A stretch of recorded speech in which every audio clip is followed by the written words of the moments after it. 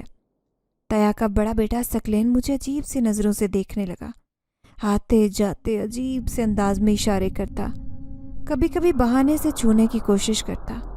پہلے تو میں یہ سب نظر انداز کرتی رہی، اور پھر جب اماں کو یہ بات بتائی تو اماں بری طرح سے خوفزدہ ہو گئی۔ انہوں نے مجھے جیسے اپنے آنچل میں چھپا لیا۔ وہ مجھے اکیلے گھر میں کہیں آنے جانے نہ دیتی۔ اگر مجھے چچی گھر کے کسی کونے میں کام کے لیے بھیجتی تو اماں فوراً سائے کی طرح میرے ساتھ ہو جاتی۔ بس چچی کو یہ سب دیکھ کر برا بھی لگتا، مگر وہ کچھ کہہ نہیں سکتی تھی۔ اماں کہتی کہ جوان بچی ہے اور میں اسے اکیلا نہیں چھوڑ سکتی۔ وہ آتی سردیوں کے دن تھے، اب میرے پیپرز ہو چکے تھے، میں گھر میں فارغ رزلٹ کا انتظار کر رہی تھی۔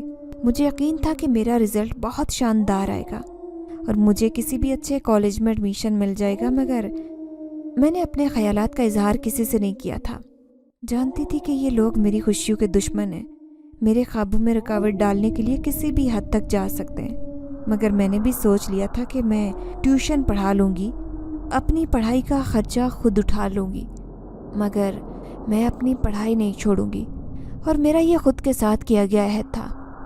اماں کو جب یہ سب بتاتی تو وہ کہتی کہ تم بہت بہادر ہو دانیہ، مگر میں بھی اتنی بہادر نہیں ہوں، مجھے لوگوں سے خوف آتا ہے۔